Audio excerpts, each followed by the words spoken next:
मैं आराम से एक साल में 24 और 25 लाख रुपए आराम से कमाता हूँ। ये वीरान जगह को मैंने एक हरा भरा बनाने का एक सोचा था। अभी अबाउट टू बी 1000 पौधा है मेरे पास अनार का, टिश्यू कल्चर का। जैसे आड़ू है, ये अर्ली आड़ू है, ये बहुत अच्छा पैसा देता है। 100 रुपये से कम रेट नहीं मिलता है इसका, बहुत अच्छा है। साथियों नमस्कार, न्यूज़ पोटली में आपका स्वागत है। और आज मैं आपको एक और ख़ास जगह लेकर के आया हूँ। ख़ास जगह इसलिए क्योंकि हमारे हाथ में जो फल हैं वो बहुत ख़ास हैं, और जिस शख्स से मैं आपको मिलवाने वाला हूँ वो भी बहुत ख़ास हैं। ये वो शख्स हैं जिन्होंने 2 लड़ाइयाँ लड़ी हैं देश के लिए, और अब वो अपने पहाड़ पे भी उन्होंने, कहते हैं ना कि पहाड़ के वीरानी से लड़ कर के पूरा एक बाग बसा दिया है। हमारे साथ हैं लाभ सिंह जी, जो हिमाचल प्रदेश के कुल्लू में रहते हैं। सर बहुत बहुत स्वागत। जय हिंद आपको। आपने इतना अच्छा देश की सेवा की, इसके लिए आभार आपका। अब थोड़ा मुझे बताइए अपने बाग के बारे में, अपने बारे में बताइए। देखो जी, मैं पहले तो आर्मी में था। अपना स्कूल कंप्लीट करने के बाद मैं आर्मी ज्वाइन की 1964 में। फिर 1964 में अचानक ही एक लड़ाई शुरू हो गई हिंदुस्तान और पाकिस्तान की, तो मैं उसमें थोड़ा हिस्सा लिया है। उसके बाद 1971 में भी मैंने ज्वाइन किया। उस वक्त मैं 14 डिब में था। 1971 में मैंने वो भी लड़ाई ज्वाइन की। उसके बाद में कुछ टाइम के बाद मैं घर आ गया सर्विस करने के बाद। तो उसके बाद में तीसरी लड़ाई जो लड़ी है वो है हम इस ज़मीन की। ये वीरान जगह को मैंने एक हरा भरा बनाने का एक सोचा था कि इसको एक हरा भरा बनाना है। जी। तो हरा भरा बनाने के लिए मैंने जो है ना एक लड़ाई, तीसरी लड़ाई शुरू कर दी। उसके लिए मैंने बहुत ज़्यादा हॉर्टिकल्चर से भी संपर्क किया, उन्होंने भी मदद किया। हमारे एग्रीकल्चर से भी संपर्क किया, उन्होंने भी मेरी मदद की। और उसके बाद देखा मैंने कि यह सूखा था, बिल्कुल एकदम वीरान जगह थी, ये पत्थर ही पत्थर थे।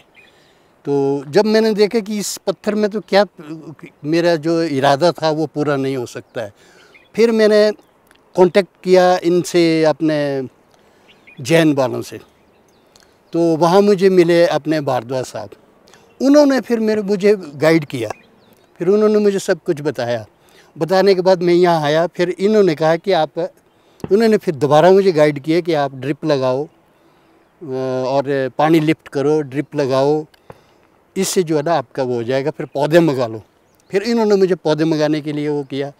फिर मैंने वहाँ से पौधे भी भेजे उन्होंने। तो अभी कितने पौधे हैं सर यहाँ पे, और किस चीज़ के पौधे हैं आपके पास? अभी अबाउट टू बी 1000 पौधा है मेरे पास अनार का, टिश्यू कल्चर का। अनार का है। बाकी जो है जैसे आड़ू है, ये अर्ली आड़ू है, ये बहुत अच्छा पैसा देता है। ये हमने यूनिवर्सिटी से कांटेक्ट किया था, हमें यूनिवर्सिटी भेजा था। शिमला यूनिवर्सिटी से? नहीं, हिमाचल यूनिवर्सिटी से, पालमपुर से। फिर वहाँ जाके देखा कि ये आड़ू तो बहुत अच्छा है और जल्दी पकता है, बहुत जल्दी पकता है। मई और कलर भी बहुत अच्छा है। कलर भी और साइज़ भी अच्छा है। ये जो है तैयार होता है अप्रैल लास्ट में, मई फर्स्ट वीक में।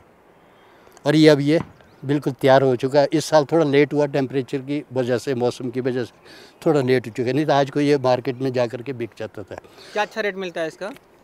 100 रुपये से कम रेट नहीं मिलता है इसका, बहुत अच्छा है। और हमने देखा पूरा पेड़ लदा हुआ है ये जो आपका है, मतलब इधर 25-30 किलो फल होंगे इस पे आराम से। हाँ, ये पौधा कितना पुराना होगा ये तो बड़ी मुश्किल से 6-7 साल का है। ये सबसे बड़ा डिपेंड करता है कि कटिंग प्रूनिंग करना, इसको न्यूट्रिशन करना, इसकी मतलब इसको देखना, इसकी बीमारियां देखना, स्प्रे करना, वो है इसमें। तो पर इसमें हमने कोशिश की कि आड़ू में जो है ना स्प्रे नहीं की हमने अर्ली पहले जो स्प्रे करनी, जैसे एस ऑयल है, उसके साथ इंसेक्टिसाइड मिला करके, क्योंकि उस वक्त तो फूल भी नहीं आते हैं, मामूली पत्ता आता है, वो करना बड़ा ज़रूरी है, नहीं तो उसको लीफ कर लग जाता है। फिर इसके एल्डिंग में फ़र्क पड़ता है। तो अभी जब फ्रूट लगने के बाद हमने इसको कोई स्प्रे नहीं करते, बिल्कुल नहीं करते। इसको आराम से आप खुला होकर के खा सकते हैं इसको। सर आपके पास जो 1000 पौधे हैं अनार के, क्या आमदनी साल में होगी? क्योंकि सब लोग आखिर अभी पूरा 1000 पूरा तो फ्रूट नहीं दे रहा है, थोड़ा कम दे रहा है, क्योंकि हमने स्टेप वाइज बनाया है, स्टेप से बनाया हुआ है कि अभी कुछ और अभी दे, कुछ आगे दे, ताकि हमारी आमदनी चलती रहे। मैं आराम से एक साल में 24 और 25 लाख रुपए आराम से कमाता हूँ। ये टिश्यू कल्चर का पौधा है? ये सारा टिश्यू कल्चर का है। ये क्या नाम है, इस कौन सी किस्म है ये सीडलेस भगवा, सीडलेस भगवा है। हाँ जी। जो कि रावरी विश्वविद्यालय और इन सब के डेवलप की हाँ है, जी। जो सीडलेस आप लाए जलगांव से। जलगांव से। साथियों, मैं आपको लाभ सिंह साहब से इसलिए मिलाना चाहता था कि आप मेरे दूर से देख पाएँ तो वहाँ पे कुल्लू का एयरपोर्ट है और यहाँ से करीब 1 किलोमीटर नीचे नदी है, ब्यास नदी जो बहती है, वहाँ से पानी को लिफ्ट करके लाए हैं।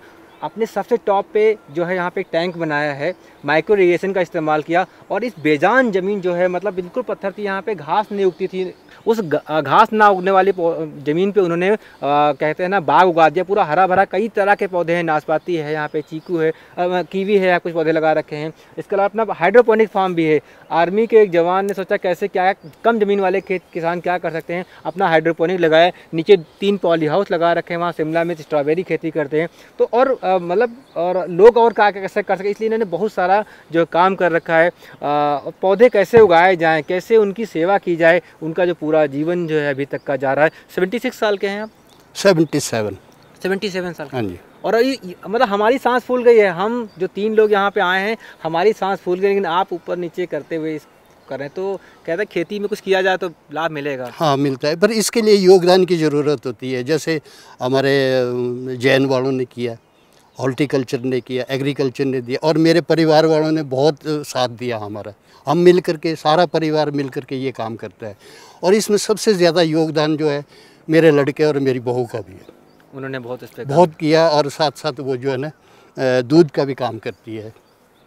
अगर आप कभी कुल्लू मनाली घूमने आए, आपको कुछ जीवन कहानियाँ सुनने का आपको मौका है तो लाभ सिंह साहब से ज़रूर मिलिएगा। वेलकम है बिल्कुल, उनको। आप स्वागत है। आप आइए, इनके बाग के कहते हैं कीवी खाइए, अनार खाइएगा, आड़ू खाइएगा और साथ में कुछ यहाँ से ना कुछ सीख के जाएगा कि कैसे खेती की जाए, कैसे दुर्गम इलाकों को क्या। वो कह रहे हैं हमने तीसरी जंग जीत ली है, 2 लड़ी देश के लिए, तीसरी जंग उन्होंने जीत ली जब उन्होंने इस वीरान इलाके में पौधे उगा दिए। धन्यवाद हमको आपने समय दिया, अब मैं आभारी हूँ आपका और ऐसे ही आपका जीवन बना रहे। साथियों, न्यूज़ पोर्टली पे हम देश के अलग अलग राज्यों में जाते हैं, कुछ कहानियाँ छोटी होती हैं, कुछ बड़ी होती हैं, इन सब में एक चीज़ होती है, वो होती है एक सीख। किसी के कोई टेक्नोलॉजी, किसी कोई क्रॉप, किसी का कोई जीवट और किसी का खेती का तरीका। ज़रूरी नहीं हर जगह टेक्नोलॉजी या मशीनें शामिल हों। कोई लोग बहुत आम सी जगहों में बहुत मामूली संसाधनों के साथ खेती से बहुत पैसा कमा रहे हैं, बहुत अच्छी आमदनी कर रहे हैं, अपनी जीविका को चला रहे हैं। ज़रूरत यह है कि आप उनसे सीखें और अपनी जलवायु, अपनी परिस्थिति और अपने हिसाब से खेती करें ताकि वो आपके लिए फ़ायदे का सौदा बन जाए। और हाँ, हमारे एल्गोरिदम के साथी कहते हैं, जो गूगल हमारा देखते हैं इनपुट, वो ये कह रहे हैं कि हमारा जो वीडियो होता है बहुत सारे लोग देखते तो हैं लेकिन वो देख के आगे बढ़ जाते हैं, वो उसको सब्सक्राइब और लाइक नहीं करते हैं। तो अगर आपको लगता है कि हमारा काम वर्दी है, हमारा काम कुछ इस तरह का है कि हम आपके खेती में कुछ योगदान कर पा रहे हैं, तो फिर इसको आगे बढ़ाने में मदद करिए। धन्यवाद।